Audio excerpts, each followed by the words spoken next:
Arterial puncture. Introduction. Arterial puncture is performed to determine the client's acid-base balance, oxygenation, and ventilation. Arterial blood gases, ABGs, are a mixture of measured and calculated values. The pH, PO2, PCO2, and HCO3 measurements are used to interpret the meaning of the ABG. Analysis of ABGs is usually a two-step process. First, the acid-base balance is determined. Second, the oxygenation status is determined. Typically, ABG analysis is ordered for patients who have chronic obstructive pulmonary disease, pulmonary edema, acute respiratory distress syndrome, myocardial infarction, or pneumonia. Site selection. First choice radial artery. Less chance of hematoma because of the ease of compression over bones and ligaments of wrist. Do Allen's test to check for collateral circulation through the ulnar artery before the stick. Second choice brachial artery. Larger artery but deeper and close to a vein and nerve. Third choice femoral artery. Large artery. Easily palpated and punctured but poor collateral circulation. Increased risk of infection because of the location of the site. Palpate just below inguinal ligament. From lateral to medial, structures are nerve, artery, vein. Indications: respiratory disorder, cardiac failure, renal disease, drug overdose, uncontrolled diabetes mellitus, metabolical disorder. Contraindications: no collateral circulation. Equipment: gloves, non-sterile. Syringe, 3 to 5 milliliters. 23 to 25 gauge, 1-inch needle. Heparin, 1000 U/ml, 1 milliliter. Alcohol swabs. Povidone iodine, betadine, swabs.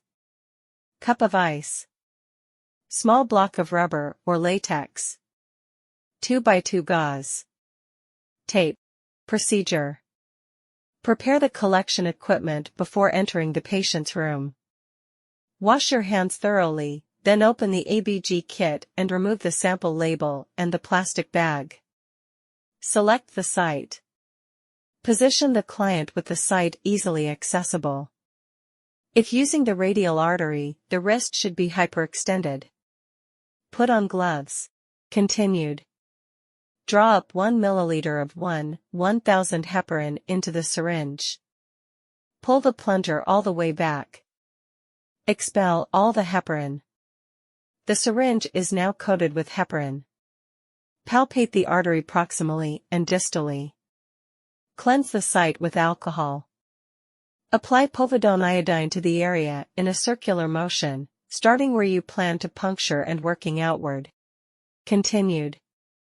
Trap the artery between 2 fingers placed on each side. Hold the syringe like a pencil, with the bevel up. Using a 90-degree angle, insert the needle. The syringe usually fills spontaneously. If it does not fill spontaneously, aspirate gently.